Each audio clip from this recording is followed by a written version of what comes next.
여러분, 조용히 눈을 감아보세요.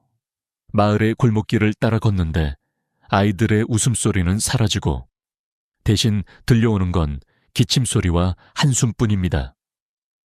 불과 10여 년 전만 해도 운동장에서 뛰놀던 아이들의 발자국 소리가 가득했는데 지금은 병원 대기실이 가장 붐비는 공간이 되어버렸습니다.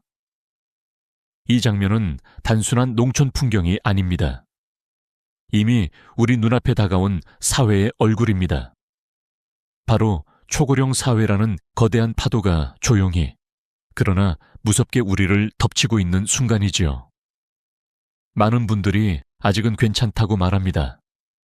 그때 가서 생각하면 되지. 지금은 내 일이 아니라고요. 하지만 제가 직접 본 현실은 그 말이 얼마나 위험한지 보여줍니다. 작은 시골 마을에서 경로당 문이 닫히고 시장은 한산하고 오직 약국과 병원만이 활기를 띠는 풍경. 이건 먼 미래가 아니라 우리가 이미 서 있는 오늘입니다. 그리고 그 변화는 시골에만 머무르지 않습니다. 서울, 부산, 인천 같은 대도시 한복판에서도 동일한 변화가 이미 진행 중입니다. 제가 이런 이야기를 꺼내는 이유는 단순히 두려움을 주기 위해서가 아닙니다. 오히려 두려움 뒤에 숨어 있는 진짜 메시지를 드리기 위해서입니다. 우리가 미리 준비하지 않으면 다가올 파도는 더 거세게 우리를 덮칠 것이고 준비한 사람과 준비하지 못한 사람의 삶은 하늘과 땅만큼 달라질 것입니다. 여러분, 혹시 기억하시나요? 불과 몇 달 전까지만 해도 노인 인구가 늘어난다는 기사는 먼 이야기처럼 들렸습니다. 하지만 이제는 다릅니다. 버스 정류장에서, 은행 창구에서, 동네 공원에서 우리는 이미 그 현실을 몸소 느끼고 있습니다. 젊은 세대보다 노인의 얼굴이 더 익숙해지는 사회.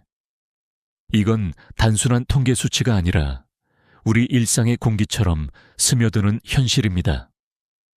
저는 이 장면을 볼 때마다 문득 이런 생각을 합니다. 내가 늙었을 때, 내 아이들이 늙었을 때, 과연 우리는 어떤 세상에서 살고 있을까? 단순히 나이가 드는 문제가 아니라 사회 전체가 함께 늙어가고 있다는 사실이 더 큰 문제입니다.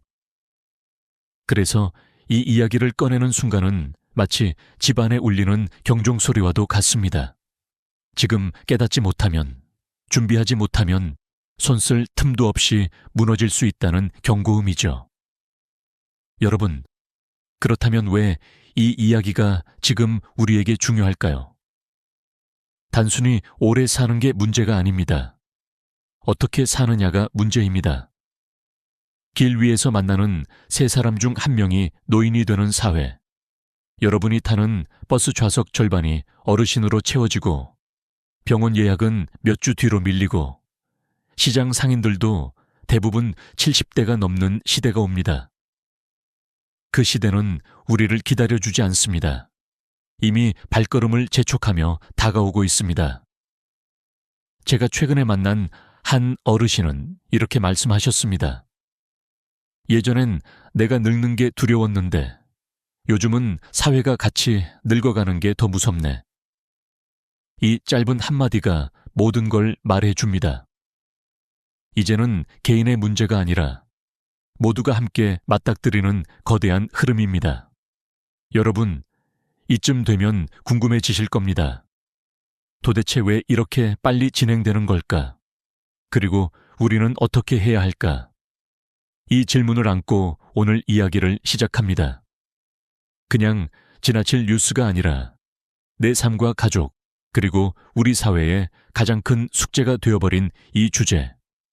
오늘 끝까지 함께해 주신다면 여러분은 분명 이렇게 말하게 될 겁니다. 지금 당장 준비해야겠다. 오늘 이 영상은 여러분의 하루를 흔드는 충격일 수도 있습니다.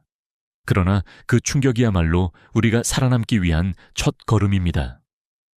준비하지 않으면 위기이고 준비하면 기회가 됩니다. 이제 시작합니다. 여러분과 함께 이 길을 걸어가겠습니다. 여러분, 이제 본격적으로 거울을 들여다볼 시간입니다. 초고령 사회라는 단어, 익숙하지만 제대로 이해하는 사람은 많지 않습니다. 단순히 노인이 늘어난다는 뜻일까요? 아닙니다. 유엔에서는 65세 이상, 인구가 전체의 20%를 넘을 때를 초고령 사회라 정의합니다. 중요한 건 그 시점이 바로 지금 우리나라에 도착했다는 사실입니다. 2025년, 한국은 이미 그 문턱을 넘었습니다. 여러분, 일본이 같은 지점에 도달하는 데 걸린 시간이 36년이었습니다. 그런데 한국은 단 26년 만에 도착했습니다. 세계에서 가장 빠른 속도로 늙어가는 나라, 그게 바로 우리입니다. 왜 이렇게 짧은 시간 안에 변화가 일어났을까요? 단순한 우연이 아닙니다. 우리의 생활 방식, 사회 구조, 가치관이 순식간에 바뀌어버린 탓입니다. 한번 상상해 보세요. 길에서 세 사람을 만났는데 그중 한 명이 65세 이상입니다. 이건 단순한 통계가 아니라 앞으로의 일상 풍경입니다. 버스 정류장에서 줄 서 있는 10명 중 3명, 시장의 손님 절반, 병원 진료 대기실에서 자리를 가득 채운 어르신들. 이 모든 것이 당연해지는 시대가 이미 시작된 겁니다. 그런데 문제는 단순히 비율이 아닙니다. 고령화 속도가 너무 빠르다는 데 있습니다. 속도가 빠르면 준비할 시간이 사라집니다. 일본처럼 서서히 적응할 수 있는 기회가 없다는 뜻이죠. 한 세대가 미처 대책을 마련하기도 전에 다음 세대가 곧장 부담을 떠안게 되는 겁니다. 이게 바로 우리의 가장 큰 위험입니다. 제가 얼마 전 만난 한 교수님은 이렇게 말했습니다. 한국의 고령화는 마치 브레이크가 고장난 차가 내리막길을 달리는 것과 같다. 여러분, 브레이크 없는 차를 상상해 보세요. 속도는 점점 빨라지고 멈출 방법은 보이지 않고 결국 충격은 더 크게 다가옵니다. 초고령 사회라는 단어는 결코 책 속 용어가 아닙니다. 우리 삶의 현실을 비추는 거울입니다. 여기서 중요한 질문이 하나 생깁니다. 우리는 준비가 되어 있을까요? 노후를 위한 자산, 건강관리, 돌봄제도, 가족 간의 합의. 과연 우리는 충분히 갖추었을까요? 솔직히 말하면 많은 사람들이 아직 괜찮다며 미루고 있습니다. 하지만 초고령 사회는 우리를 기다려주지 않습니다. 지금 준비하지 않으면 내일은 너무 늦습니다. 저는 이 거울 앞에서 늘 두 가지 얼굴을 봅니다. 하나는 두려움입니다. 사회 전체가 늙어간다는 사실 앞에서 우리는 무력해 보일 수 있습니다. 그러나 또 다른 하나는 기회입니다. 미리 준비한 사람만이 얻을 수 있는 지혜와 여유. 준비하지 않으면 위기이지만 준비하면 오히려 삶을 더 깊게 누릴 수 있습니다. 여러분, 지금 이 순간에도 시계 바늘은 움직이고 있습니다. 그리고 그 시계는 절대 거꾸로 돌지 않습니다. 그렇다면 우리는 무엇을 준비해야 할까요? 지금부터 그 속살을 차근차근 들여다보겠습니다. 여러분, 이제 우리가 마주해야 할 현실의 균열을 들여다보겠습니다. 초고령 사회는 단순히 나이 든 사람이 많아진다는 문제가 아닙니다. 그 밑바닥에는 이미 세 가지 거대한 금이가 있습니다. 경제, 의료, 그리고 고립. 이 세 가지 균열은 조용히, 그러나 무섭게 우리의 삶을 흔들고 있습니다. 첫째, 경제의 균열입니다. 일할 사람은 줄어드는데 돌봄이 필요한 사람은 점점 늘어나고 있습니다. 노동 인구가 줄면 세금을 낼 사람도 줄어듭니다. 세수가 줄어든다는 건 곧 국가 재정의 기반이 흔들린다는 뜻입니다.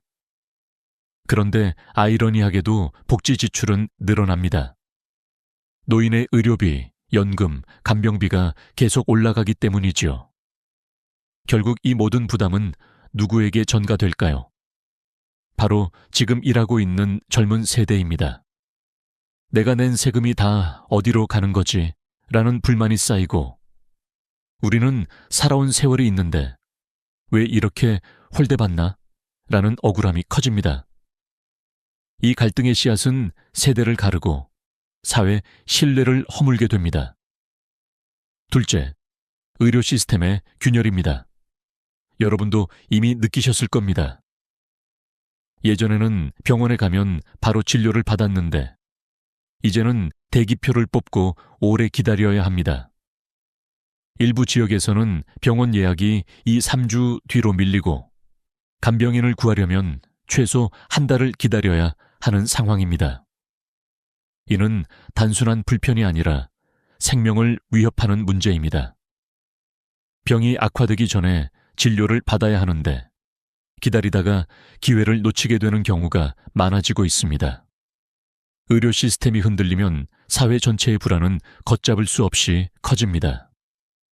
셋째, 고립과 외로움의 균열입니다. 통계청 자료에 따르면 65세 이상 1인 가구 비율은 불과 10년 만에 2배 이상 늘었습니다. 나이 들면 자연스럽게 친구와 동료가 줄고 자녀들도 각자 바빠지면서 만남이 줄어듭니다. 결국 하루 종일 대화 한마디 못하고 지내는 날이 많아지는 겁니다. 심리학에서는 이를 사회적 단절이라고 부릅니다.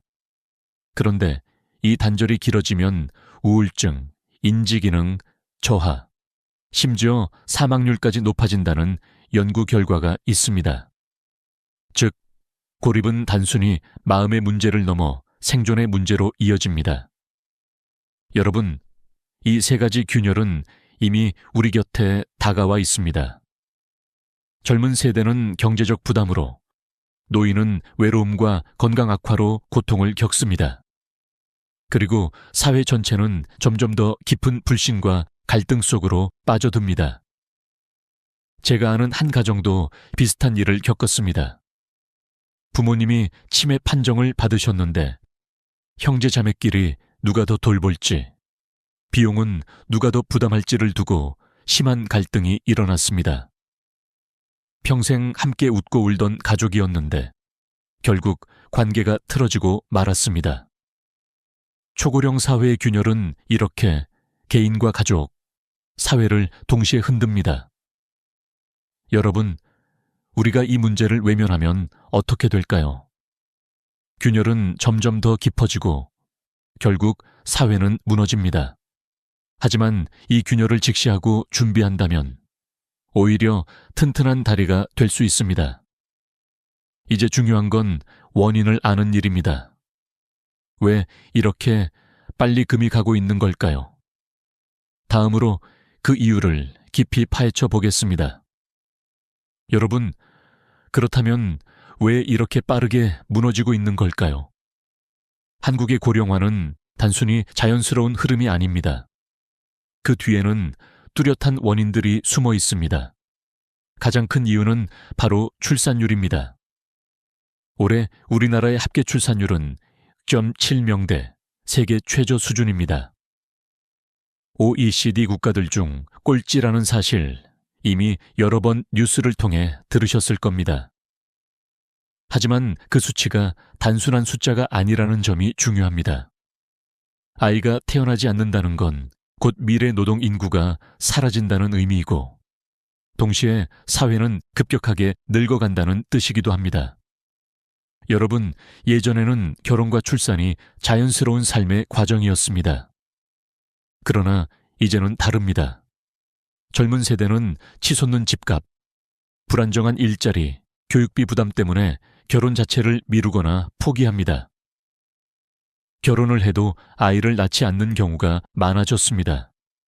아이를 키우는 것이 행복이 아니라 짐으로 여겨지기 시작한 겁니다. 그래서 인구 구조는 더 가파르게 기울고 있습니다.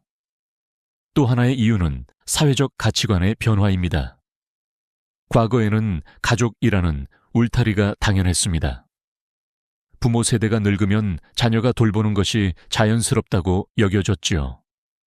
그러나 지금은 각자 도생의 시대입니다. 자녀 세대는 자기 삶을 지키는데 급급하고 부모 세대도 미안함과 체념 속에서 점점 홀로 서기를 선택합니다. 결국 서로 기대지도 지탱하지도 못한 채 모두가 고립되는 길을 걷게 되는 겁니다. 저는 여기서 한 가지 개인적인 경험을 나누고 싶습니다. 몇 해 전 한 친구의 아버지가 갑작스럽게 쓰러지셨습니다. 가족들은 모두 충격을 받았지만 더 큰 문제는 누가 돌볼 것인가 였습니다. 형제들은 각자 생계와 자녀 양육에 치여 있었고 결국 서로에게 책임을 떠넘기다 갈등이 심해졌습니다. 우리 집만의 일이겠지 하고 싶었지만 사실 이런 이야기는 우리 사회 곳곳에서 이미 벌어지고 있는 현실입니다. 그리고 또 하나 간과할 수 없는 원인이 있습니다. 바로 도시 집중화입니다. 젊은 세대는 일자리를 찾아 대도시로 몰려들고 시골과 중소도시는 텅 비어갑니다. 남겨진 건 노인뿐입니다.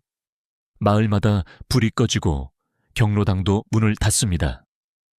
도시는 더욱 경쟁적으로 젊음을 소모하고 지방은 빠르게 늙어가는 악순환이 이어집니다. 여러분, 결국 이 모든 원인들이 모여 초고령 사회라는 폭풍을 만들어냈습니다. 브레이크가 고장난 자동차가 내리막길을 달리듯 인구 구조는 멈출 새 없이 기울어가고 있습니다. 중요한 건 이 사실을 인정하는 것입니다. 아직은 괜찮아 라는 말은 우리를 더 위험하게 만듭니다. 현실을 인정해야만 해법을 찾을 수 있습니다. 그렇다면 희망은 없을까요? 아닙니다. 우리보다 먼저 이 길을 걸은 나라들이 있습니다. 그들이 어떻게 위기를 버텨냈는지를 살펴본다면 우리에게도 길이 보입니다. 이제 다음 장에서 그들의 이야기를 들어보겠습니다. 여러분, 이제 시선을 바꿔 다른 나라들의 이야기를 들어보겠습니다. 우리보다 먼저 초고령 사회를 겪은 나라들은 어떤 선택을 했을까요? 그들의 경험은 단순한 참고가 아니라 우리가 살아남기 위한 중요한 길잡이가 될 수 있습니다. 먼저 일본입니다. 일본은 2013년에 이미 초고령 사회에 들어섰습니다. 초기에는 우리와 똑같은 문제를 겪었습니다. 의료비 폭증, 간병인 부족, 고독사 증가. 하지만 일본은 그 위기를 그대로 두지 않았습니다. 그들이 꺼낸 해법은 바로 지역 커뮤니티 케어 시스템이었습니다.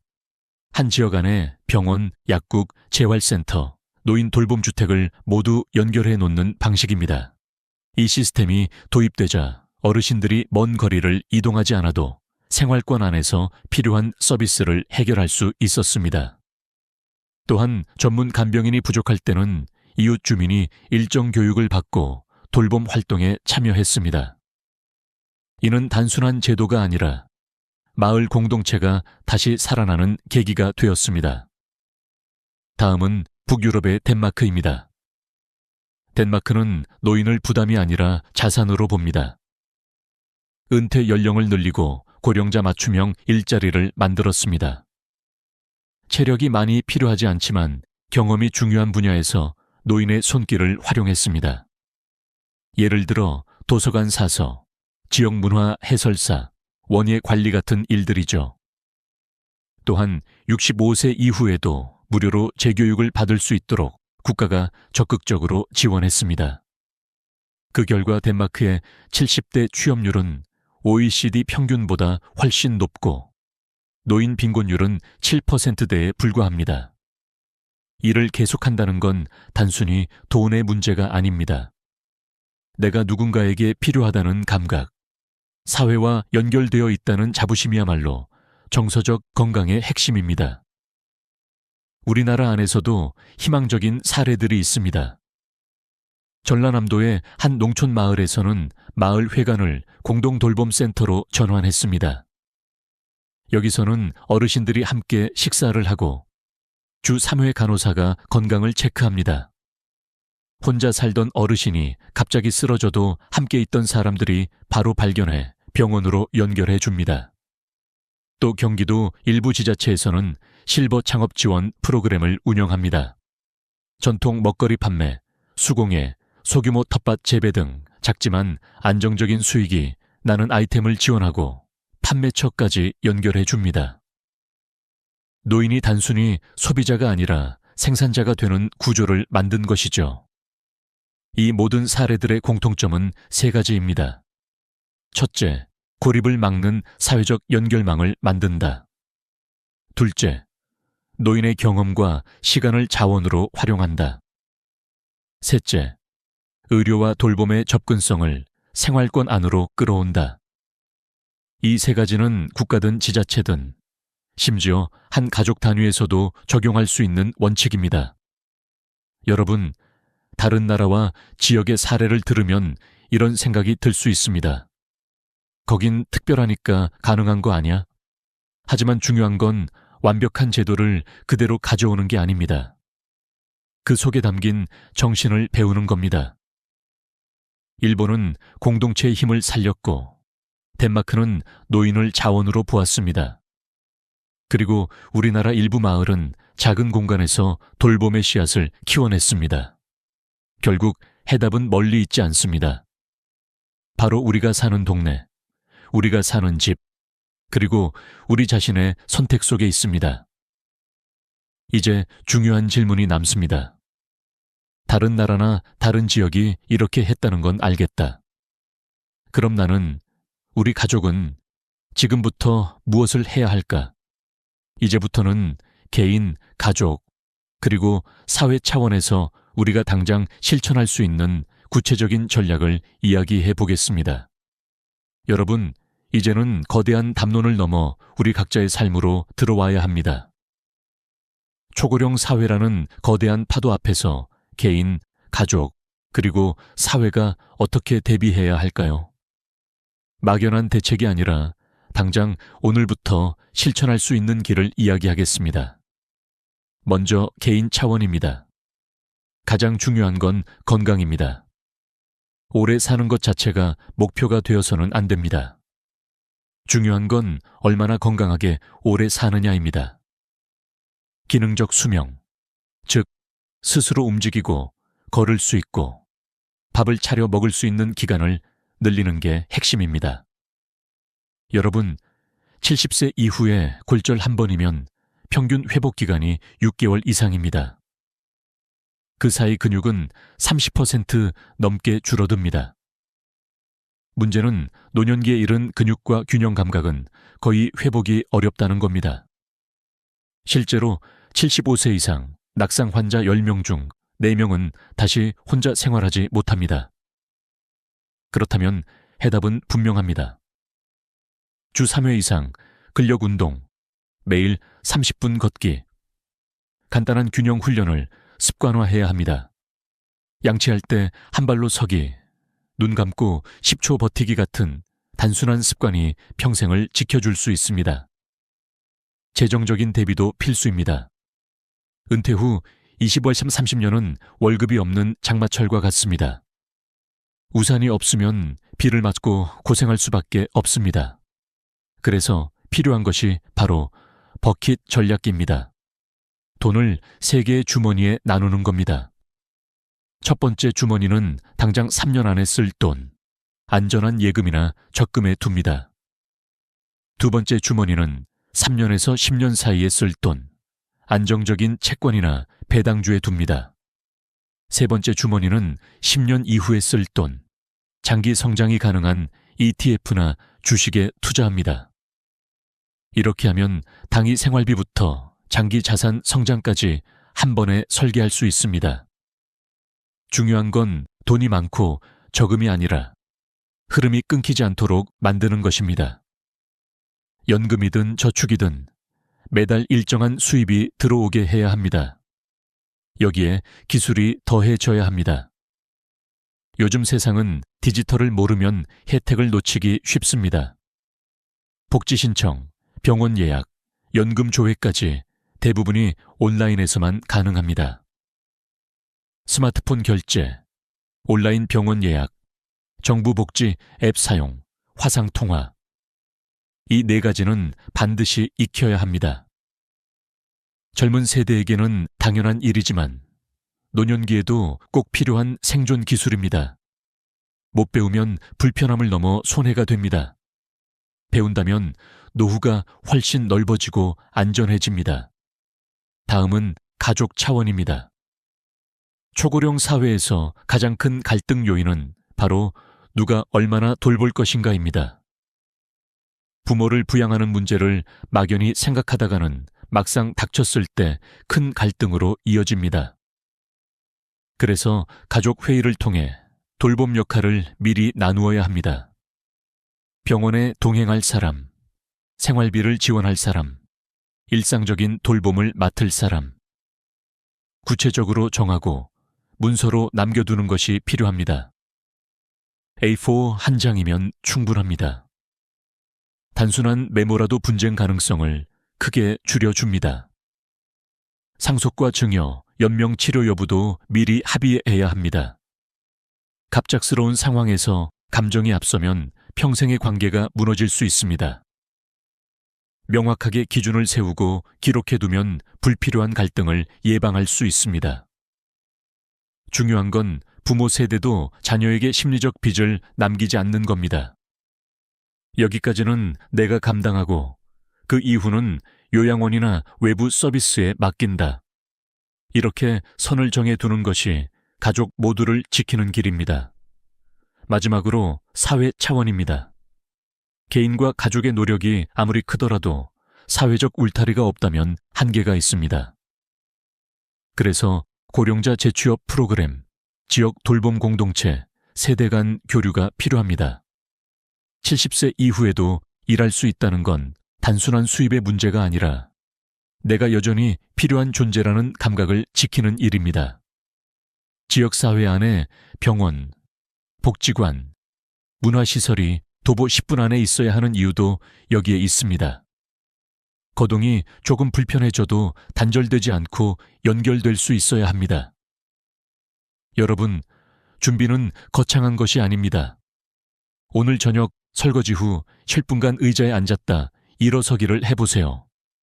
스마트폰으로 정부 복지 앱을 한번 열어보세요. 가족끼리 한 장의 메모라도 남겨보세요. 그 작은 한 걸음이 10년 뒤 여러분의 삶을 전혀 다른 풍경으로 바꿀 수 있습니다. 이제 마지막으로 묻고 싶습니다. 늙는 건 누구에게나 주어진 운명입니다. 하지만 어떻게 늙을지는 우리의 선택입니다.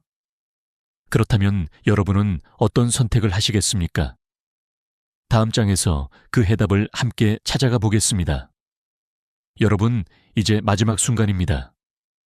지금까지 우리는 초고령 사회라는 거대한 파도를 마주했고 그 안에서 개인과 가족, 사회가 어떻게 흔들리는지 보았습니다.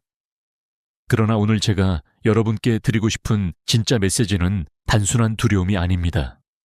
바로 선택의 힘입니다. 늙는 건 누구에게나 주어진 길이지만 어떻게 늙을지는 우리의 선택이라는 사실입니다. 저는 오래전 한 노학자의 말을 잊지 못합니다. 나이 든다는 건 배워야 하는 일이다. 단순히 세월이 흐른다고 지혜가 쌓이는 게 아닙니다. 준비 없이 맞는 노년은 고통이 되지만 준비하며 배우는 노년은 오히려 축복이 됩니다. 여러분, 이 차이는 작게 시작하는 습관에서 비롯됩니다. 매일의 건강관리, 작은 저축, 가족과의 대화, 이웃과의 연결. 이 모든 것들이 모여 10년, 20년 뒤 여러분의 인생을 전혀 다른 모습으로 만들어 줄 것입니다. 여러분, 한번 상상해 보세요. 준비 없이 맞이한 80세의 삶은 어떤 모습일까요? 병원 대기실에서 하루를 보내고 경제적 부담에 허덕이고 혼자 쓸쓸히 식탁에 앉아있는 모습일지도 모릅니다. 그러나 준비한 80세의 삶은 다릅니다. 시장을 걸으며 친구와 웃고 자녀에게 부담이 아닌 든든한 존재로 남으며 새로운 기술을 배우며 세상과 연결되어 있는 모습일 것입니다. 같은 나이, 같은 세월이지만 준비의 유무가 이렇게나 큰 차이를 만듭니다. 이제는 질문을 바꿔야 합니다. 언제 늙을까가 아니라 나는 어떻게 늙을까입니다. 그리고 그 답은 오늘 여러분이 내딛는 작은 걸음 속에 있습니다. 건강을 위한 10분의 운동, 연금을 점검하는 짧은 시간, 가족과 나누는 대화 한마디. 그 한 걸음이 바로 여러분의 내일을 바꿉니다. 저는 오늘 이야기를 마무리하면서 다시 한번 묻고 싶습니다. 여러분이 생각하는 행복한 노년의 조건은 무엇입니까? 건강, 사랑하는 사람, 경제적 자유, 마음의 평화. 어떤 답이든 좋습니다.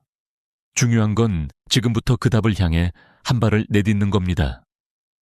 준비하지 않으면 위기지만 준비한다면 그건 새로운 시작입니다.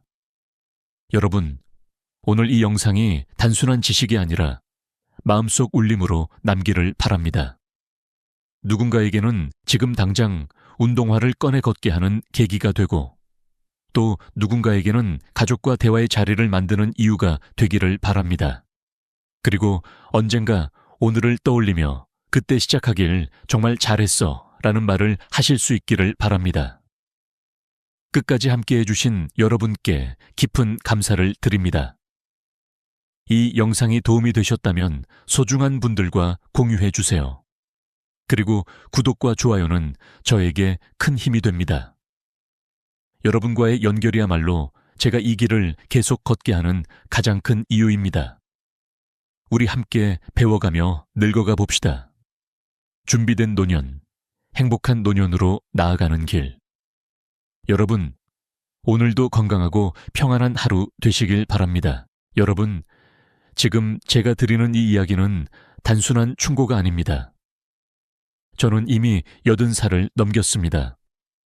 하루하루 일어나면 무릎이 시큰거리고 계단 몇 칸만 올라가도 숨이 차오릅니다. 그러나 이 모든 고통보다 더 무거운 것은 마음속 깊은 곳에서 울리는 한마디입니다. 그때 그렇게 하지 말았더라면, 혹은 조금만 더 일찍 시작했더라면, 저는 이 후회를 안고 하루를 살고 있습니다. 그래서 오늘 여러분께 절대로 제가 했던 실수를 반복하지 않기를 바라며 제 이야기를 시작하려 합니다.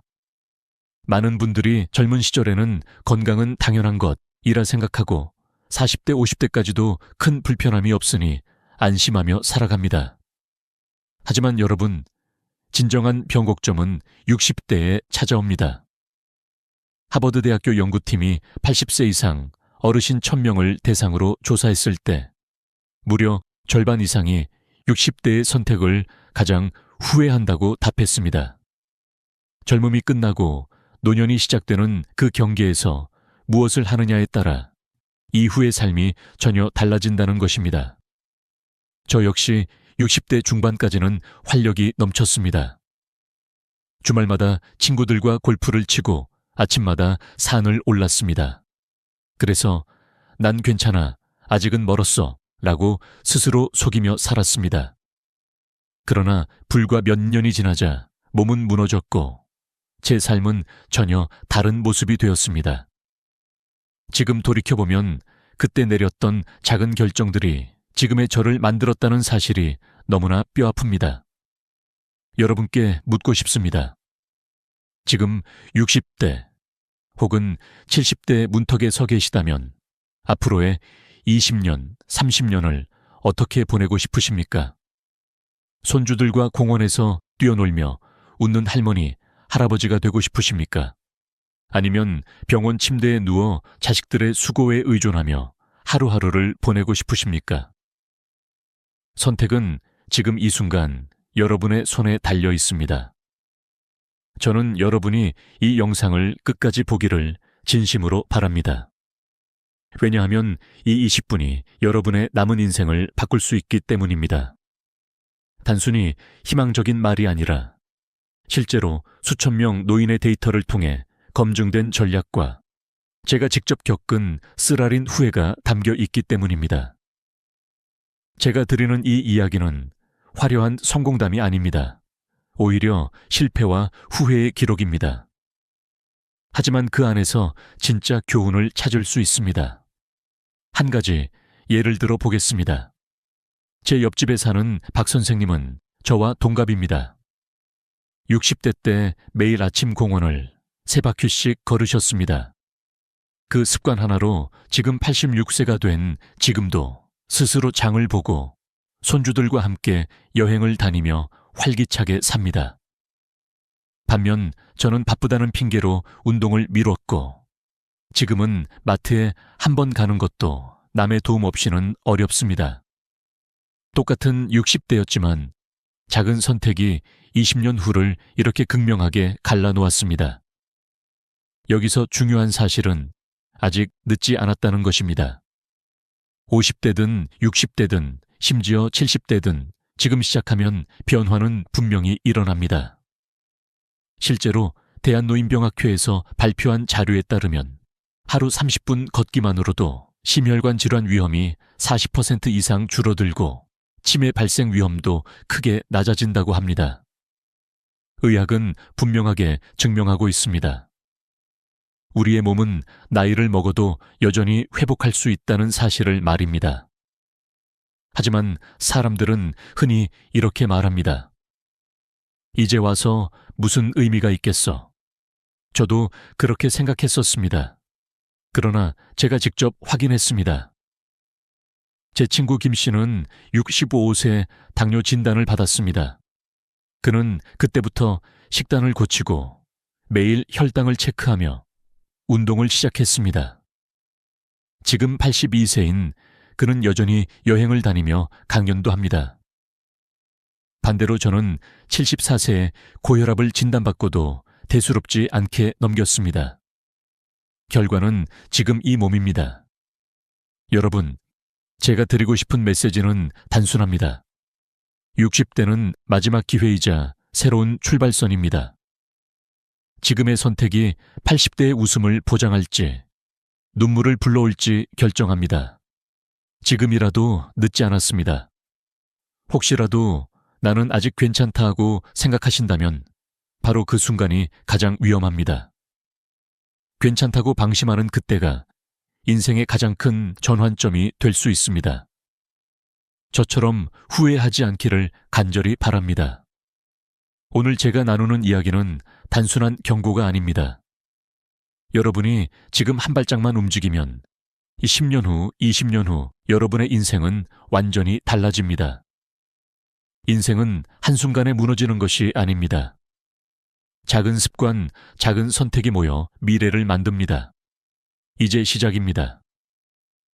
다음 순간부터는 건강, 돈, 인간관계, 배움, 그리고 삶의 의미에 대해 구체적으로 말씀드리겠습니다. 하지만 기억하십시오. 오늘 여러분이 내린 결단 하나가 내일의 여러분을 지켜줄 것입니다. 건강은 인생의 자본입니다. 아무리 돈이 많아도, 아무리 집안이 화려해도 몸이 무너지면 모든 것이 무너집니다. 저는 그 사실을 너무 늦게 깨달았습니다. 60대에는 여전히 힘이 있다고 착각했습니다. 친구들과 등산을 하고 골프를 치며 몸이 조금 아픈 날에도 괜찮아, 며칠 지나면 낫겠지 라며 대수롭지 않게 넘겼습니다. 하지만 그 순간마다 제 몸은 조용히 무너지고 있었습니다. 그리고 지금 80이 된 저는 침대에 앉아 그 모든 선택을 후회합니다. 여러분, 대한노인병학회 연구 결과에 따르면 60대에 하루 30분 이상 규칙적으로 걷는 사람은 그렇지 않은 사람보다 80대에 독립적으로 생활할 확률이 2배 이상 높다고 합니다. 이 단순한 습관이 노년의 존엄을 지켜주는 가장 강력한 무기입니다. 하지만 대부분의 사람들은 그 단순함을 가볍게 여깁니다. 저 역시 내일 하지, 다음 주부터 시작하지 하며 미뤘습니다. 그렇게 10년이 흘러갔습니다. 결국 오늘의 제 모습은 그때의 미루기의 결과입니다. 제가 존경하는 한 이웃이 있습니다. 68세 때부터 매일 아침 동네 공원을 3바퀴 걷던 분입니다. 그는 80대 중반이 된 지금도 스스로 운전을 하고 시장을 보고 손주들과 함께 소풍을 갑니다. 반면에 저는 계단 몇 칸만 올라도 숨이 차서 남의 부축을 받아야 합니다. 같은 나이, 같은 환경이었지만 단지 한 가지 선택, 걷느냐, 걷지 않느냐가 20년 뒤를 완전히 갈라놓았습니다. 운동은 어렵지 않습니다. 비싼 장비나 특별한 기술이 필요하지 않습니다. 오직 꾸준함이 필요합니다. 하루에 30분, 천천히라도 걷는 것부터 시작하십시오. 처음에는 힘들 수 있습니다. 하지만 3주만 지나면 몸이 달라지고 3개월이면 생활이 달라집니다. 그리고 3년 뒤에는 인생이 달라집니다. 이것은 제가 직접 경험하지 못했지만 제 주변 사람들을 통해 수없이 확인한 사실입니다. 음식도 마찬가지입니다. 저는 젊을 때 짜고 매운 음식을 좋아했습니다. 김치, 젓갈, 라면을 매일 찾았습니다. 아내가 싱겁게 먹자고 할 때마다 그게 무슨 맛이냐며 소금을 더했습니다. 그 결과 저는 74세에 고혈압 진단을 받았고 지금은 약을 먹지 않으면 하루도 버틸 수 없습니다. 지금은 혀가 맛을 잃어 음식의 참맛을 느끼지 못합니다. 여러분, 입맛을 위해 건강을 버리지 마십시오. 한 끼의 짠맛이 아니라 인생 전체의 달콤함을 잃게 됩니다. 정기 검진 역시 마찬가지입니다. 저는 귀찮다, 바쁘다는 이유로 1년에 한 번 병원에 가기도 힘들었습니다. 결국 당뇨가 상당히 진행된 후에야 발견했습니다. 그때는 이미 늦었습니다. 여러분, 검진은 귀찮은 절차가 아니라 미래를 위한 보험입니다. 60대에 작은 이상을 잡아내면 간단히 고칠 수 있지만 70대 이후 발견하면 평생 약에 의존해야 합니다. 또 한 가지 간과하기 쉬운 것은 스트레스입니다. 저는 아들의 사업 실패로 큰 충격을 받았지만 전문가 상담을 받지 않았습니다. 그저 괜찮다 하며 술과 담배로 버텼습니다. 그 결과 불면증과 우울증이 찾아왔고 지금까지도 제 삶을 괴롭히고 있습니다. 마음의 건강은 몸의 건강만큼이나 중요합니다. 상담을 받는 것은 부끄러운 일이 아닙니다. 오히려 용기 있는 선택입니다. 마음의 짐을 나눌 때 몸도 함께 회복됩니다. 여러분, 저는 지금 후회뿐인 노후를 살고 있습니다. 그러나 여러분은 다릅니다. 지금이라도 결심하면 변화할 수 있습니다. 오늘 당장 30분만 걸어보십시오. 오늘 당장 짠 음식을 반으로 줄여보십시오. 오늘 당장 병원에 예약을 하십시오. 그리고 오늘 당장 마음속 아픔을 누군가와 나누십시오. 그 작은 시작이 내일을 바꿉니다. 건강은 돈으로 살 수 없습니다. 아무리 큰 부를 쌓아도 무너진 몸은 되돌릴 수 없습니다. 하지만 건강을 지킨다면 돈이 조금 부족해도 웃을 수 있습니다. 가족과 함께할 수 있고 친구와 웃으며 대화할 수 있습니다. 그것이 바로 인생의 진정한 부입니다. 여러분의 60대는 인생의 마지막 황금기입니다. 이 시기를 놓치면 돌이킬 수 없습니다. 저처럼 후회하지 않으시길 간절히 바랍니다. 돈은 단순한 숫자가 아닙니다.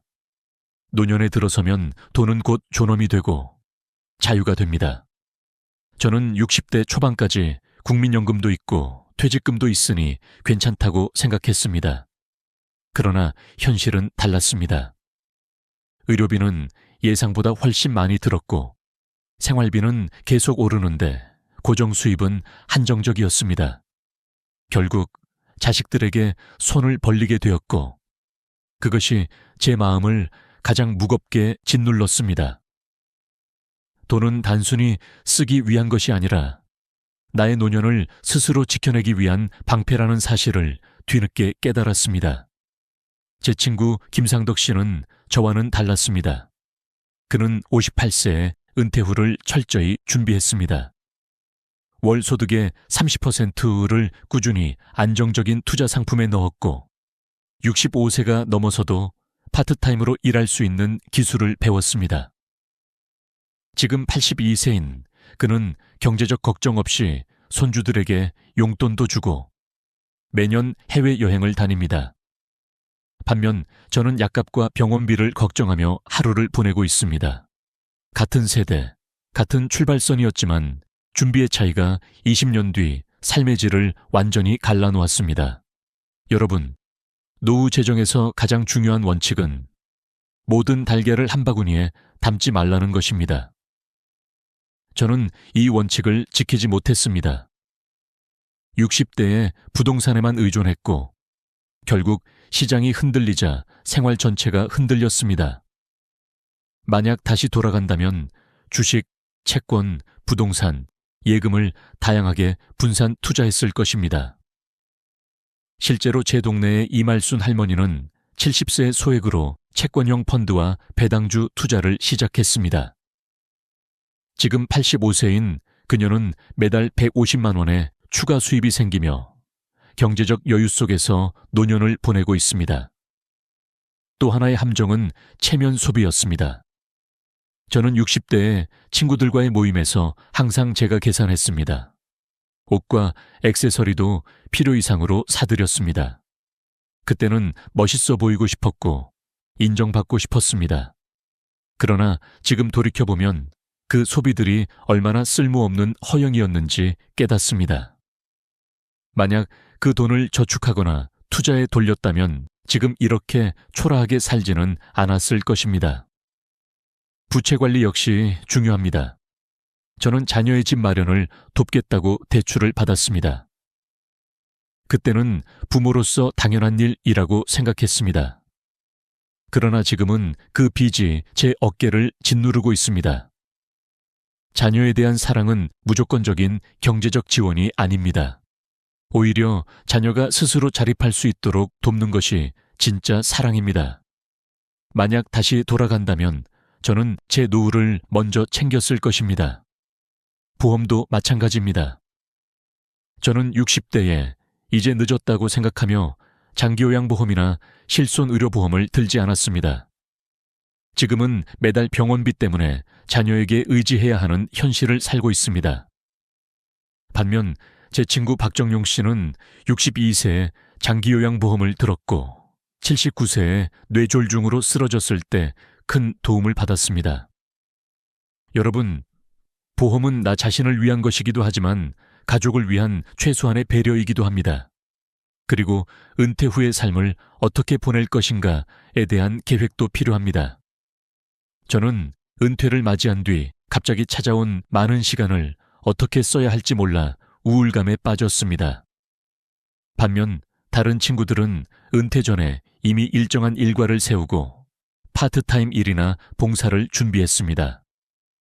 그들은 여전히 삶의 활력을 유지하고 있습니다. 재정 계획은 단순히 돈을 모으는 것이 아니라 그 돈으로 어떤 삶을 살 것인가를 계획하는 것입니다.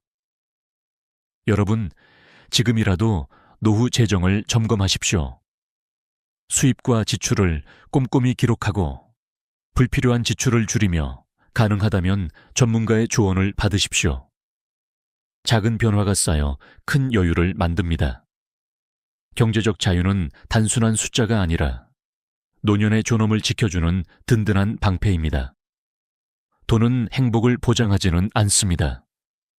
그러나 돈이 없으면 행복을 누릴 기회조차 사라집니다. 지금의 선택이 10년 후 여러분의 표정을 결정합니다.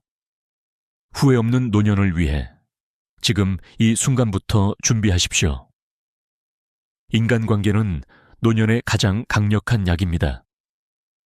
젊었을 때는 늘 바쁘다는 이유로 혹은 돈 버는 게 우선이라는 이유로 가족이나 친구들과의 시간을 미뤘습니다. 저 역시 직장에서 성과를 내야 한다는 핑계로 가족과 대화할 시간을 놓쳤고 오랜 친구들에게는 다음에 보자라는 말만 반복했습니다. 그리고 어느 순간 제 곁에는 아무도 남지 않았습니다. 80세가 된 지금 제일 큰 외로움은 바로 대화할 사람이 없다는 것입니다. 여러분, 연구에 따르면 고령자의 우울증 가장 큰 원인 중 하나는 경제적 어려움이 아니라 사회적 고립입니다. 가족이나 친구, 이웃과의 관계가 끊어질 때 정신적 건강은 급격히 악화됩니다. 실제로 서울시 노인복지센터 조사 결과 65세 이상 어르신 중에서 정기적인 모임을 유지하는 분들의 치매 발생률이 그렇지 않은 분들보다 40% 이상 낮았습니다. 관계는 단순한 즐거움이 아니라 건강과 직결된 문제입니다. 제 친구 최민수 씨는 아내와 사별한 후 심한 외로움에 빠질 뻔했습니다. 그러나 그는 동호회에 가입하고 새로운 친구들을 만들었습니다. 지금 그의 집은 항상 웃음소리로 가득합니다. 매주 수요일마다 친구들이 찾아와 함께 차를 마시고 대화를 나눕니다. 그 결과 그는 우울감 없이 80대를 활기차게 살고 있습니다. 반면 저는 직장 생활에 몰두하느라 인간관계를 소홀히 했습니다. 지금은 연락할 친구도 찾아올 사람도 거의 없습니다. 가족 관계도 마찬가지입니다. 저는 60대의 자녀들에게 늘 불만을 쏟아냈습니다. 너희는 나를 이해하지 못한다. 내가 너희 나이 때는 이라는 말로 아이들을 몰아붙였습니다. 그 결과 자녀들과의 관계는 멀어졌습니다. 지금 돌이켜보면 세대 차이를 인정하고 자녀의 선택을 존중했다면 지금은 더 따뜻한 대화를 나눌 수 있었을 것입니다. 어떤 할머니는 손주들과 매주 영화를 보고 카페에 간다고 합니다. 그 비결을 물었더니 단순했습니다.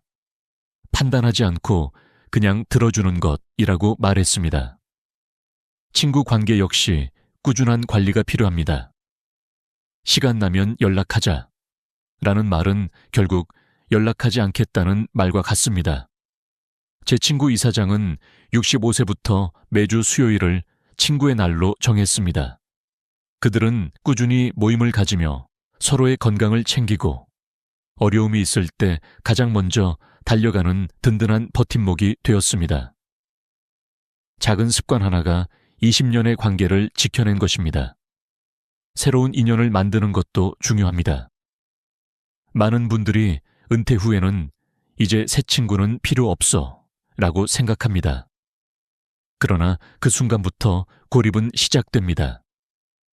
제 이웃 김 할아버지는 72세에 탁구를 배우기 시작하며 새로운 동호회 친구들을 사귀었습니다.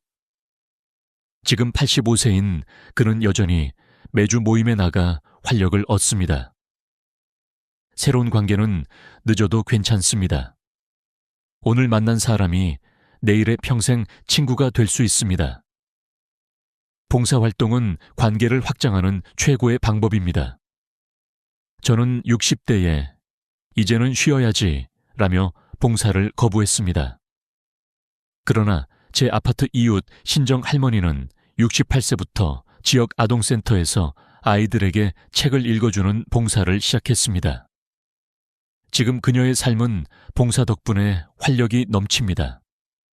봉사는 남을 돕는 것 같지만 사실은 나 자신을 살리는 길이기도 합니다. 디지털 소통을 배우는 것도 필수입니다. 저는 스마트폰이 낯설다는 이유로 배우기를 거부했습니다. 그 결과 지금은 영상통화로 손주 얼굴조차 볼 수 없습니다. 반면 윤 할아버지는 70세 스마트폰 교실에 다니기 시작해 지금은 해외에 있는 자녀와 매일 영상통화를 합니다. 기술을 모른다고 해서 자존심을 내세울 필요는 없습니다. 배우는 순간 새로운 세상이 열립니다.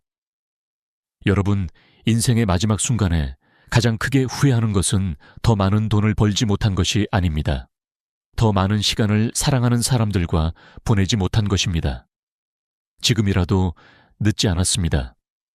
오늘 손주에게 전화 한 통, 친구에게 문자 한 줄을 보내보십시오. 관계는 나무와 같습니다. 꾸준히 물을 주고 돌봐야만 건강하게 자랍니다. 저는 지금 외로운 노후를 살고 있습니다. 그러나 여러분은 다를 수 있습니다. 지금 한 걸음만 내디디면 남은 인생은 따뜻한 대화와 웃음으로 채워질 수 있습니다. 인간관계는 노년의 가장 값진 자산입니다. 돈으로 살 수 없는 진짜 부를 오늘부터 쌓아가시길 바랍니다. 배움은 젊은이들의 특권이 아닙니다. 오히려 나이가 들수록 배움은 삶의 활력소가 되고 외로움을 이겨내는 무기가 됩니다.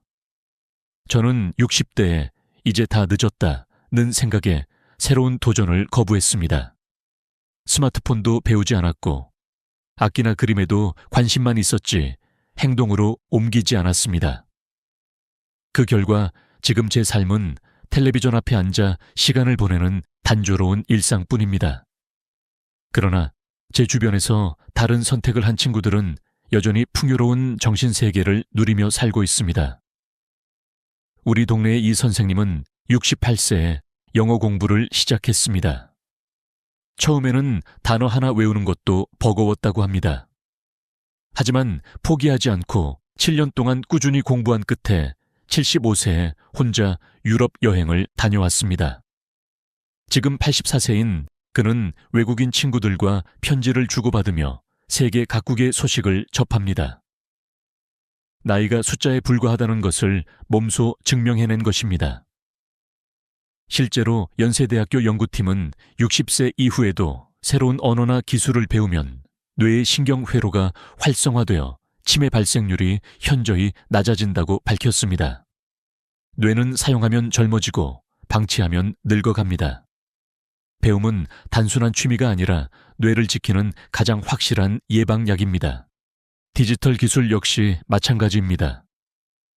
저는 거부했지만 제 친구 박할머니는 67세에 구청에서 운영하는 디지털 교육을 받기 시작했습니다.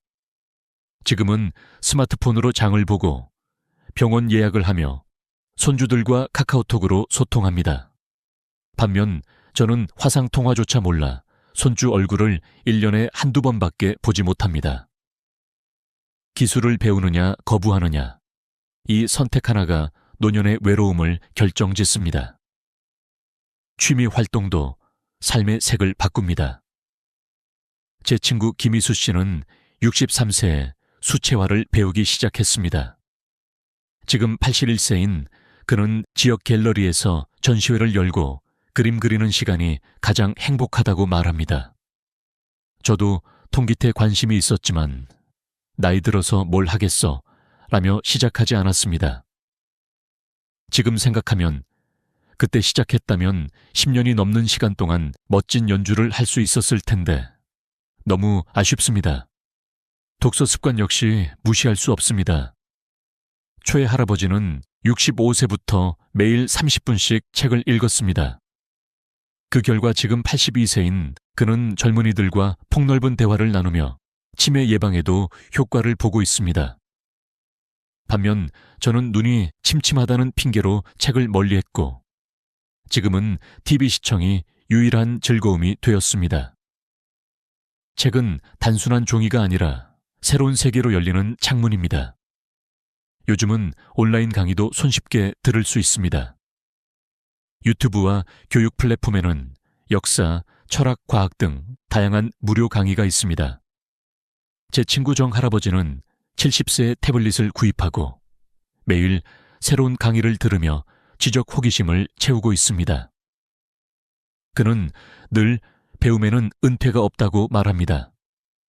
또한 우리가 평생 쌓아온 경험과 지식은 다른 사람들에게 큰 자산이 될 수 있습니다. 윤 선생님은 68세에 지역 청소년 센터에서 멘토링 활동을 시작했습니다. 젊은이들에게 자신의 경험을 나누며 오히려 더 많은 것을 배우고 성장했다고 합니다. 가르치는 활동은 지식을 정리할 뿐 아니라 새로운 배움의 기회가 됩니다. 여러분, 배움에는 끝이 없습니다. 나이가 들수록 이제 늦었다는 생각이 가장 큰 장애물입니다. 오늘부터라도 작은 것 하나 배워보십시오. 단어 하나, 기술 하나, 노래 한 곡이라도 좋습니다. 그것이 내일의 여러분에게 큰 선물이 됩니다. 저는 배우지 못한 후회를 안고 살지만 여러분은 다를 수 있습니다. 배움은 노년기의 우울과 고립을 막는 최고의 해답입니다. 새로운 것을 배우는 순간, 삶은 다시 젊어집니다. 삶의 마지막 순간에 사람들은 무엇을 가장 후회할까요? 더 많은 돈을 벌지 못한 것일까요? 아니면 더 큰 집을 갖지 못한 것일까요? 아닙니다. 대부분의 어르신들은 사랑하는 사람들과 더 많은 시간을 보내지 못한 것, 그리고 내 삶의 의미를 깊이 고민하지 못한 것을 가장 후회한다고 말합니다. 저는 80세가 된 지금에서야 이 진실을 깨달았습니다. 저는 은퇴 후에 이제 다 이뤘으니 쉬자는 마음으로 살았습니다. 하지만 곧 허무함이 밀려왔습니다. 아침에 일어나도 할 일이 없고 하루가 길게 늘어지며 우울감이 찾아왔습니다.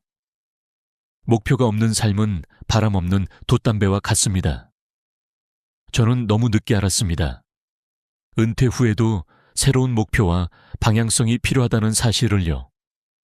제 친구 김할머니는 달랐습니다. 그녀는 70세에 100세까지 자립해서 살기라는 목표를 세웠습니다. 그 목표를 위해 건강관리, 재정관리, 주거 환경 개선을 구체적으로 실천했습니다. 지금 82세인 그녀는 여전히 활기차고 목표 지향적인 삶을 살고 있습니다. 목표는 단순히 미래를 위한 계획이 아니라 현재를 살아가게 하는 원동력입니다. 영적 성장도 큰 힘이 됩니다. 종교가 있든 없든 자신보다 더 큰 무언가와 연결감을 느끼는 것은 삶에 깊은 의미를 줍니다. 제 이웃 이 할아버지는 65세부터 불교 철학을 공부하기 시작했습니다. 그 덕분에 노년에 찾아오는 상실과 변화를 수용할 수 있었고 죽음에 대한 두려움도 줄었습니다. 매일 아침 명상을 하고 감사일기를 쓰며 그는 주변 사람들에게 긍정적인 에너지를 전합니다. 여러분도 시도해 보시길 바랍니다. 아침에 단 5분만 호흡에 집중하는 명상을 해보십시오. 그리고 하루가 끝날 때 오늘 감사했던 3가지를 적어보십시오. 이 단순한 습관이 삶의 시선을 바꾸고 마음의 평화를 줍니다.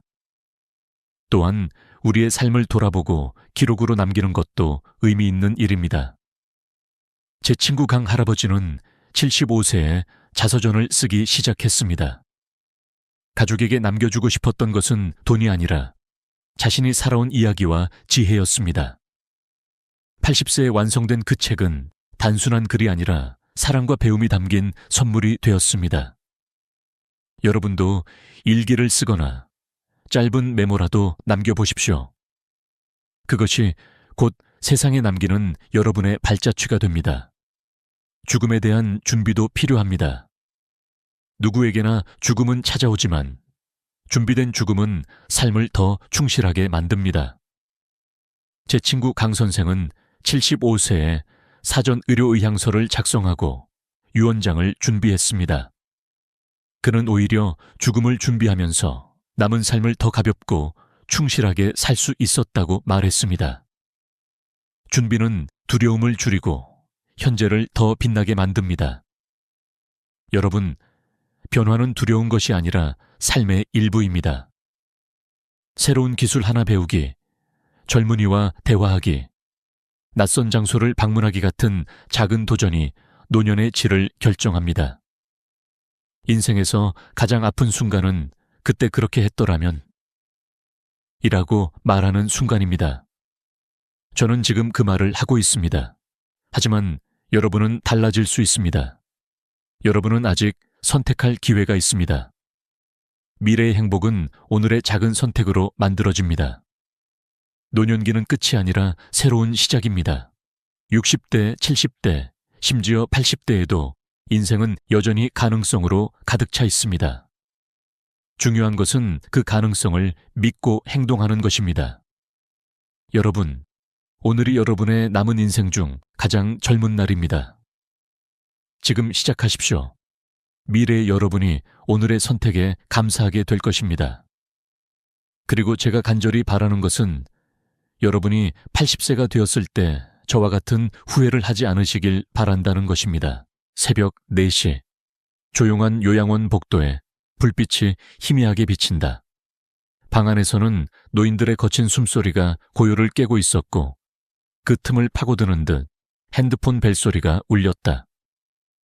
수화기 너머로 들려온 목소리는 떨림과 절박함으로 가득 차 있었다. 준호야, 아버지다. 제발 나 좀 여기서 꺼내다오. 이 한마디는 단순한 부탁이 아니었다. 그것은 인간으로서 마지막 남은 존엄을 지키고 싶다는 절규였다. 이름은 박영수, 79살. 2달 전 고관절 골절로 수술을 받고 자녀들의 권유로 요양원에 들어왔다. 자식들은 안전하다고, 걱정 없다고 위로했지만 정작 영수가 느낀 것은 차갑고 기계적인 삶이었다. 처음 며칠은 괜찮았다.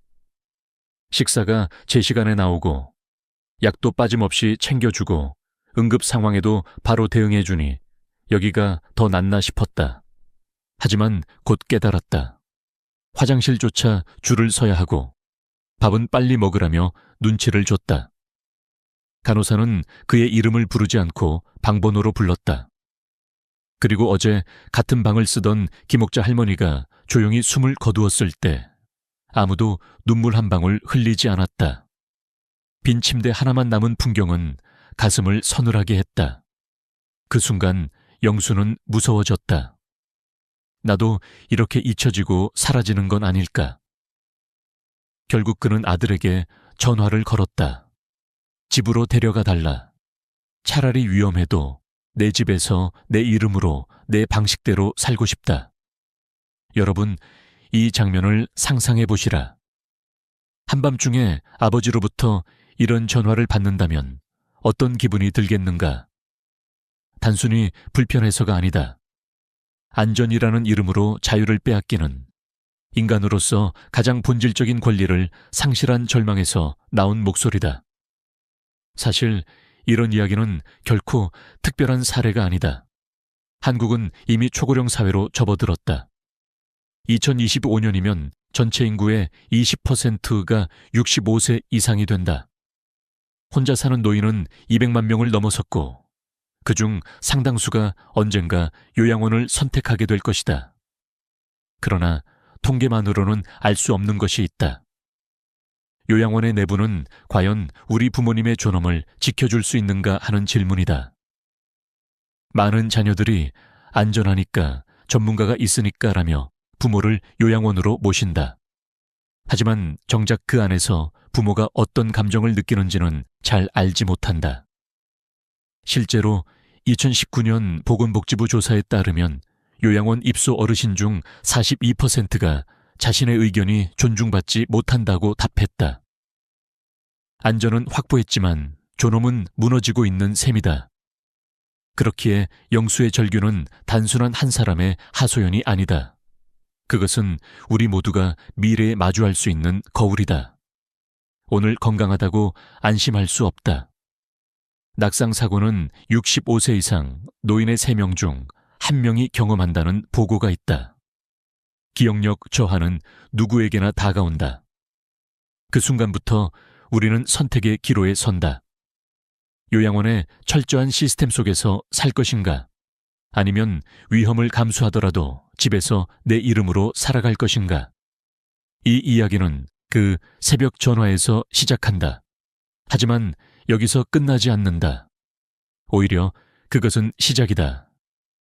절망에서 희망으로, 무기력에서 결심으로, 그리고 결국 삶을 되찾는 여정으로 이어진다. 다시 한번 귓가에 맴도는 아버지의 떨리는 목소리를 떠올려 보라. 준호야, 나 좀 꺼내다오. 이 한 문장이 우리 가슴에 깊이 파고들며 이제 본격적으로 펼쳐질 이야기를 향해 우리를 이끌고 있다. 박영수가 요양원에 들어가기 전까지는 그저 평범한 노인이었다. 아내는 몇 해 전 세상을 떠났고 큰아들 준호는 서울에서 직장 생활을, 딸 수지는 분당에서 손주들을 키우며 바쁘게 살았다. 자식들은 전화로 안부를 묻곤 했지만 집은 늘 조용했다. TV 소리만 울리고 대화는 거의 없었다. 처음엔 괜찮았다. 하지만 조금씩 작은 균열이 생겼다. 약을 먹었는지 기억이 나지 않아 2번 먹은 날도 있었고 가스레인지를 껐는지 하루 종일 불안해한 적도 있었다. 새벽에 눈을 떴을 때 여기가 어디인지 한순간 헷갈려 땀을 흘리기도 했다. 그것은 경도인지 장애의 전형적인 초기 증상이었지만 그는 인정하고 싶지 않았다. 내가 아직은 괜찮다는 자존심이 더 컸다. 그런데 결정적인 사건이 있었다. 어느 날 새벽 화장실에서 미끄러져 쓰러졌다. 고관절에 극심한 통증이 와서 스스로 일어나지 못했다. 다행히 가까이에 있던 휴대폰으로 어렵사리 헬119에 전화를 걸 수 있었지만 그때 느낀 공포는 이루 말할 수 없었다. 만약 핸드폰이 없었다면 내가 이렇게 죽을 수도 있겠구나. 병원 진단은 고관절 골절. 수술은 피했지만 한 달간 입원해야 했다. 아들 준호는 병실에 와서 조용히 말했다. 아버지, 이제 생각해 보셔야 합니다. 집에서 혼자 계시는 게 너무 위험해요. 그 말은 애정에서 비롯된 것이었지만 영수의 가슴에는 비수가 되어 꽂혔다. 그는 집이 그리웠다. 낡았어도 익숙한 가구, 마음대로 쓸 수 있는 화장실, 누구의 간섭도 없는 부엌. 하지만 자식들의 표정은 단호했다. 아버지가 넘어지면 우리도 늘 곁에 있을 수 없잖아요. 요양 서비스를 받거나 요양원을 가셔야 합니다. 여기서 갈등이 시작됐다. 안전을 강조하는 자식들, 자유를 지키고 싶은 아버지. 누구의 말이 옳을까? 많은 노인 가정이 겪는 같은 딜레마다. 실제로 한국보건사회연구원의 조사에 따르면 독거노인의 70% 이상이 가능하다면 집에서 살고 싶다고 응답한다. 그러나 현실은 다르다. 낙상사고, 치매 진행, 만성질환 악화로 결국 시설 입소를 선택하는 경우가 많다. 영수도 마찬가지였다. 의사는 인지기능이 조금씩 떨어지고 있으니 돌봄이 필요하다고 진단했다. 자식들은 눈물을 삼키며 요양원 입소를 권유했다. 결국 그는 퇴원 후 곧장 요양원으로 옮겨졌다. 그날 밤 병실 창밖으로 보이는 불빛을 바라보며 영수는 생각했다. 이제 내 집은 나를 기다려주지 않겠구나. 문득 옛날 아내와 함께 갔던 북한산 등산길이 떠올랐다. 숨은 차올랐지만 서로를 부축하며 웃었던 그 시간. 그러나 지금 그는 휠체어에 앉아 누군가의 손에 끌려다니는 신세가 되었다. 그리고 또 한 가지가 그를 괴롭혔다. 자식들이 자신을 걱정해서 한 결정임을 알면서도 가슴 한켠에는 씁쓸한 생각이 스쳤다. 내가 이제 짐이 되는 건가? 한국 사회에서 흔히 듣는 말, 부모가 자식에게 짐이 되지 말아야 한다. 는 그 말이 그를 더욱 무겁게 짓눌렀다. 이렇듯 요양원에 들어가기 전까지의 과정은 단순한 선택이 아니었다. 그것은 안전과 자유, 보호와 자존심 사이의 갈등이었다. 그리고 이 갈등은 앞으로 그가 겪을 모든 사건의 씨앗이 되었다. 여러분도 혹시 부모님과 이런 대화를 나눈 적이 있는가? 집이 좋아, 나를 요양원에 보내지 마라 는 말씀을. 그 순간 자식들은 흔들린다. 안전하게 지켜드려야 하는데, 그러나 부모의 뜻을 꺾어도 되는 걸까? 바로 이 딜레마가 대한민국의 수많은 가정에서 매일 반복되고 있다. 결국 영수는 자식들의 선택을 따라 요양원으로 들어갔다. 하지만 그는 알지 못했다. 그곳에서 맞이하게 될 현실이 자신이 생각한 것보다 훨씬 더 차갑고 무정할 것이라는 사실을. 요양원 입소 첫날, 박영수는 깨끗한 건물과 친절한 미소를 보며 잠시 안심했다. 안내 직원은 따뜻한 말투로 방을 소개했고 프로그램 일정표도 보여주었다. 매일 체조와 노래 교실, 미술 활동이 있습니다. 겉모습은 안정과 활기로 가득 차 보였다. 하지만 하루 이틀이 지나자 그는 그 이면을 보게 되었다. 아침 6시 요양보호사가 문을 벌컥 열며 소리쳤다. 이해피로 기상하세요. 이름이 아닌 방번호로 불렸다. 옆 침대의 이철수 할아버지가 휠체어에 앉아 씁쓸한 표정을 지었다. 여긴 이름보다 방번호가 더 중요해요. 그 한마디는 농담 같았지만 씁쓸한 진실을 담고 있었다. 화장실은 더 큰 문제였다. 4명이 한 방을 쓰고 옆방까지 합치면 8명이 2개의 화장실을 나눠 쓴다. 아침마다 줄이 길게 늘어섰다. 요양보호사는 빨리 하세요. 다른 분 기다립니다. 라며 재촉했다. 집에서는 자유롭게 가던 화장실도 이곳에서는 작은 전쟁이었다. 식사 시간도 마찬가지였다. 영양사가 짠 식단이라 영양은 맞지만 속도가 문제였다. 보호사는 빨리 드세요. 다음 준비해야 합니다. 라며 그릇을 치워버리곤 했다. 영수는 밥을 천천히 씹지도 못한 채 급히 삼켜야 했다. 마치 공장 라인처럼. 식탁에 앉은 다른 어르신들은 대부분 말이 없었다. 고개를 숙이고 음식만 바라볼 뿐이었다. 가장 충격적이었던 건 약이었다. 간호사가 약을 들고 와서는 이름조차 설명하지 않고 삼키세요 라고만 했다. 이게 무슨 약입니까? 라고 물으면 고혈압 약이요. 빨리 드세요. 라는 짧은 대답뿐이었다. 그는 자기 몸에 들어가는 약의 정체조차 알 수 없었다. 며칠 뒤 더 큰 사건이 있었다. 옆방에 계시던 김순자 할머니가 밤새 세상을 떠났다.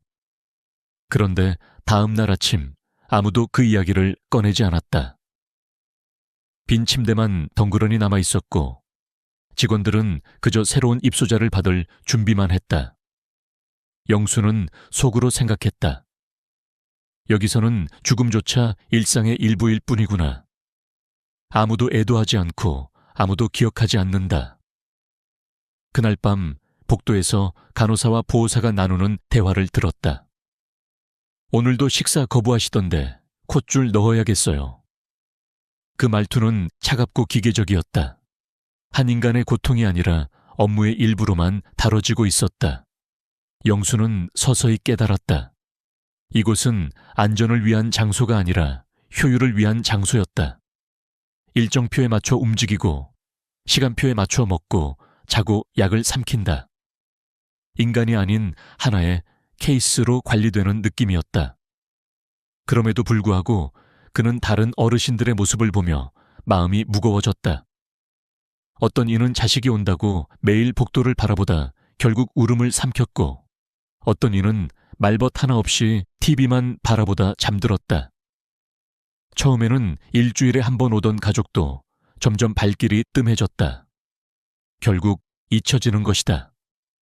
여러분, 여기서 잠시 질문을 던지고 싶다. 만약 여러분이 요양원에 들어갔다고 상상해보라. 아침마다 방번호로 불리고 화장실도 줄을 서야 하며 밥은 급히 삼켜야 한다. 옆 침대 사람이 죽어도 누구도 말하지 않는 곳. 이곳에서 과연 살고 있다고 말할 수 있을까? 물론 모든 요양원이 그렇다는 건 아니다. 좋은 시설과 헌신적인 직원들도 있다. 그러나 중요한 건 구조적 현실이다. 보호사 한 명이 10명 이상을 돌봐야 하는 현실에서 개인의 존엄을 지켜내기란 거의 불가능하다. 이는 제도의 문제이기도 하다. 박영수는 이런 현실 속에서 점점 절망했다. 하지만 동시에 결심도 생겼다. 여기서 평생을 보낼 수는 없다. 다시 나가야 한다. 그 결심이 그를 움직이게 했다. 이제 이야기는 전환점을 맞는다. 절망 속에서도 그는 다시 일어서려 한다. 인간으로서 존엄을 되찾기 위해 그는 자신의 몸을, 마음을 단련하기 시작한다. 박영수는 어느 날 밤 텅 빈 옆 침대를 바라보다 결심했다. 이대로 있다간 나도 잊혀진 채로 사라지겠구나. 다시 걸어야 한다. 다시 내 이름으로 살아야 한다. 절망 속에서 솟아난 그 의지는 불씨처럼 작지만 강렬했다. 다음 날부터 그는 재활치료에 매달렸다. 물리치료사가 평행봉 앞에 세웠을 때 다리는 떨리고 땀은 쏟아졌다. 그러나 그는 이를 악물었다. 조금만 더 해보겠습니다. 치료사는 놀란 눈빛으로 그를 바라보았다. 대부분의 어르신들은 금세 포기했지만 영수는 끝까지 버텼다. 하루, 이틀, 일주일. 그가 잡은 평행봉은 점점 더 단단해졌다. 방 안에서도 그는 혼자 운동을 했다. 침대 옆에서 무릎 굽히기, 복도에서 지팡이를 짚고 천천히 걷기, 손가락 관절이 아파도 젓가락질 연습을 멈추지 않았다. 보호사들은 무리하지 마세요 라고 했지만 그는 대답했다. 무리해야 나갑니다. 그러나 몸을 단련하는 것보다 더 어려운 건 마음이었다. 새벽에 눈을 뜨면 여기가 어디지 하는 혼란이 찾아왔고 혹시 다시 넘어지면 하는 두려움이 엄습했다.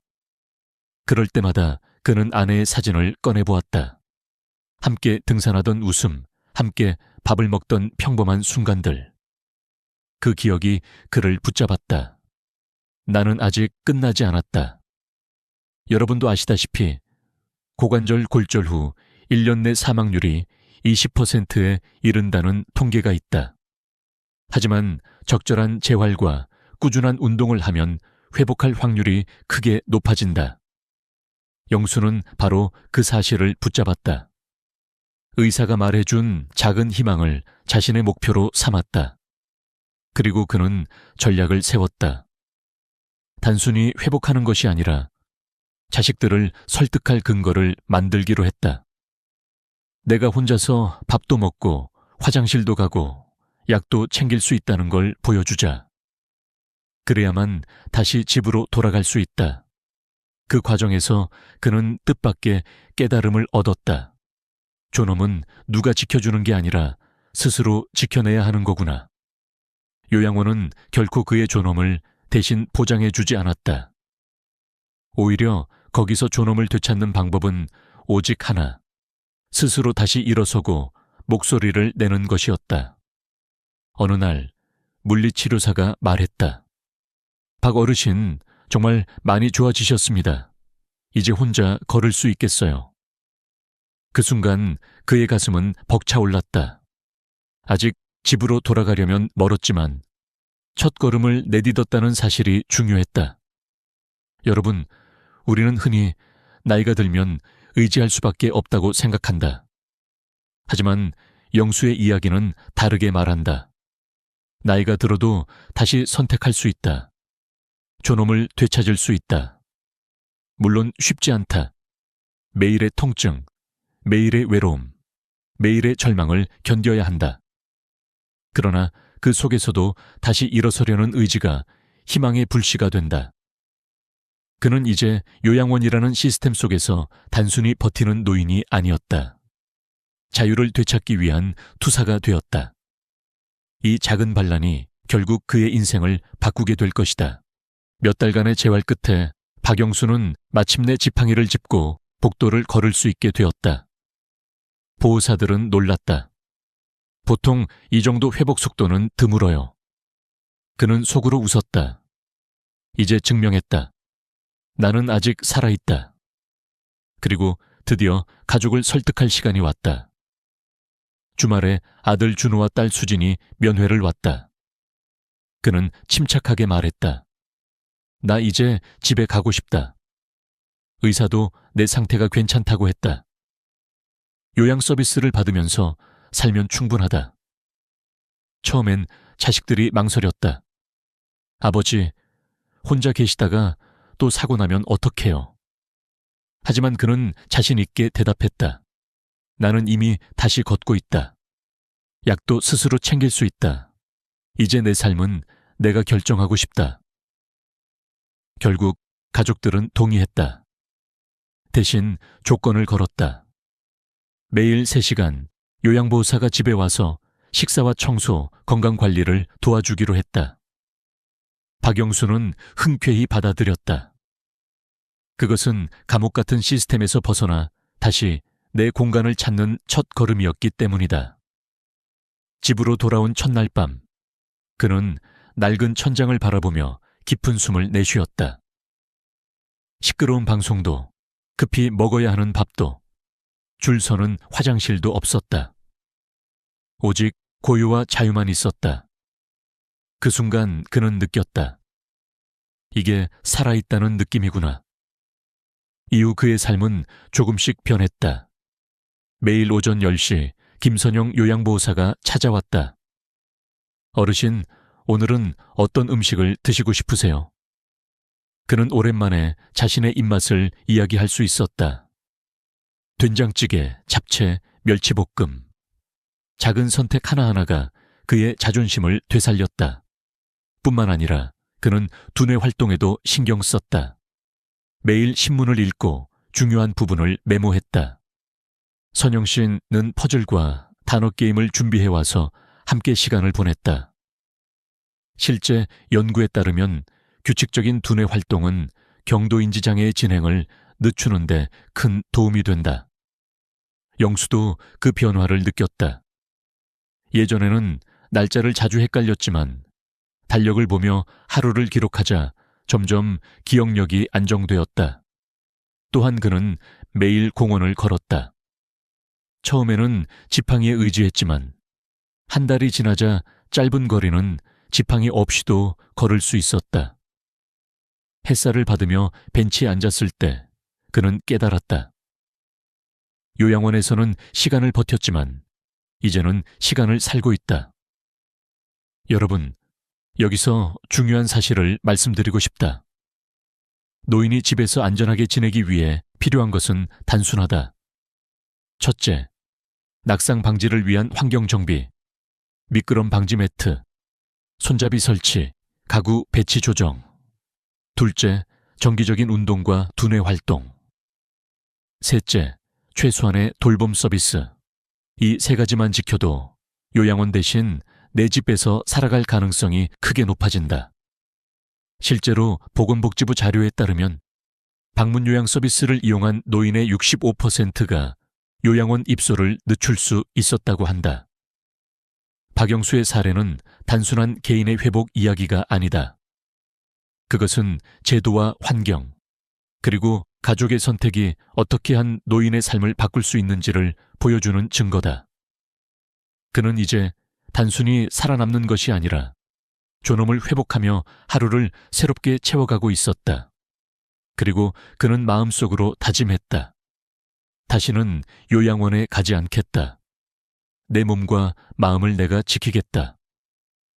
이 결심은 단순한 고집이 아니라 인생의 마지막을 어떻게 살아갈 것인가에 대한 선언이었다. 집으로 돌아온 지 석 달. 박영수는 완전히 다른 사람처럼 보였다. 얼굴빛은 밝아졌고 눈에는 생기가 돌았다. 그는 매일 일과를 스스로 계획했다. 아침에 일어나면 달력을 보며 날짜를 확인하고 약 복용 시간을 적어두었다. 점심 전에는 공원 2바퀴를 돌았고 오후에는 신문을 읽거나 손주와 영상통화를 했다. 이런 작은 습관들이 그를 지탱했다. 그는 자주 생각했다. 내가 요양원에서 배운 건 단 하나다. 건강을 잃으면 자유도 존엄도 잃는다. 그리고 그 자유는 다시 찾기가 너무 어렵다. 그렇기에 그는 지금의 일상을 더욱 소중히 여겼다. 어느 날 같은 공원 벤치에서 다른 노인들과 이야기를 나누게 되었다. 한 할머니가 말했다. 내 친구가 요양원에 들어갔는데 시설도 좋고 밥도 잘 나온대. 영수는 잠시 망설이다가 자신이 경험한 이야기를 들려주었다. 겉보기엔 좋아 보일지 몰라도 직접 살아보면 다르오. 이름 대신 방번호로 불리고 밥은 급히 먹어야 하고 죽음마저 조용히 처리된다오. 사람의 존엄이 사라지는 곳이지. 노인들은 놀란 표정으로 그의 말을 들었다. 그럼 어쩔 수 없이 가야 할 땐 어떻게 해야 하나요? 영수는 조용히 고개를 끄덕였다. 그럴 땐 반드시 직접 가서 확인해야 하오. 직원들의 얼굴빛, 어르신들의 눈빛, 식사 시간의 분위기. 무엇보다 사람을 봐야 하오. 시설보다 중요한 건 사람이니까. 그는 이어서 말했다. 낙상 방지를 위해 집을 어떻게 바꿔야 하는지, 요양보호사 한 명이 몇 명을 돌보는지, 밤에도 충분한 인력이 있는지 꼭 확인하시오. 그리고 가족이 자주 방문하는 분위기인지 또 중요하오. 요양원에 들어가면 시간이 갈수록 잊히는 게 가장 큰 고통이니까. 이날의 대화는 작은 모임으로 발전했다. 그와 몇몇 노인들은 함께 운동하기로 약속했고 서로를 돕기로 했다. 그는 느꼈다.